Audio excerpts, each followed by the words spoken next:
Guys, ito nga pala ang part 2 ng aming pagsisimba ng Sunday, guys.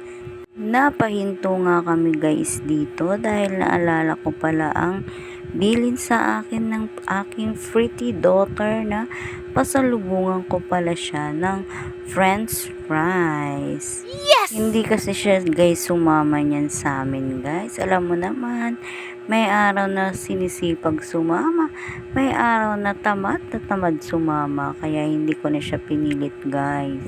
At sabi ko bibilihan ko na lang siya ng gusto niyang pasalubong. At yan na nga ang sinabi niya, price lang daw, okay na. Kaya eto nga guys, napadaan kami dito para bilihan siya ng pasalubong.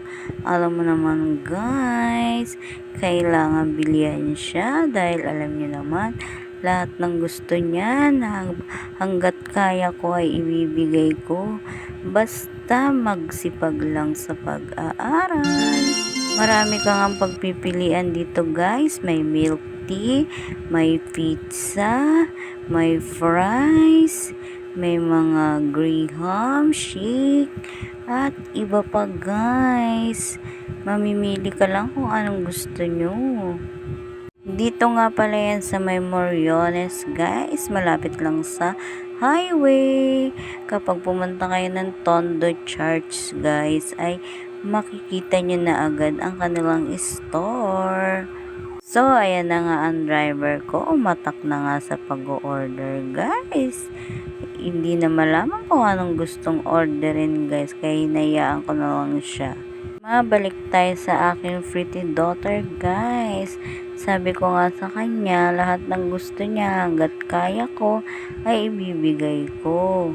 Pero kung hindi naman kaya guys, ay tis-tis lang muna.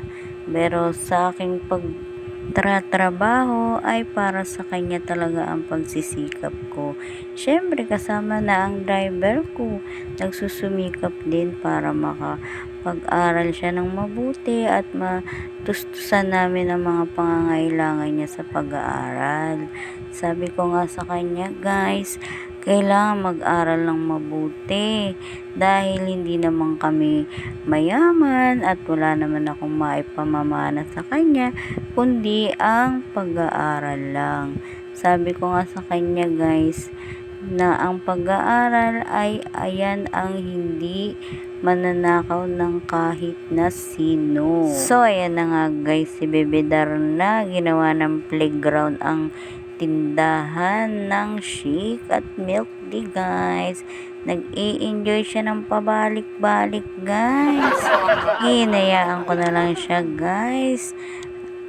Ang sarap tignan kapag ang bata ay nag-i-enjoy sa paglalaro. Parang feeling ko gusto ko na rin bumalik sa pagkabata. Bakit ganun guys? Kapag matanda ka na, gusto mo nang bumalik sa pagkabata. Kapag naman bata ka, gusto mo nang tumanda. Nakala mo, alam mo nang lahat.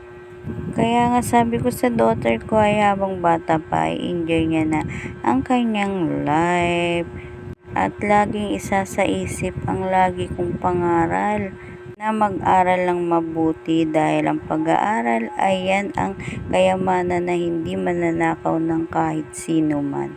Kaya salamat po sa panonood ng aking video.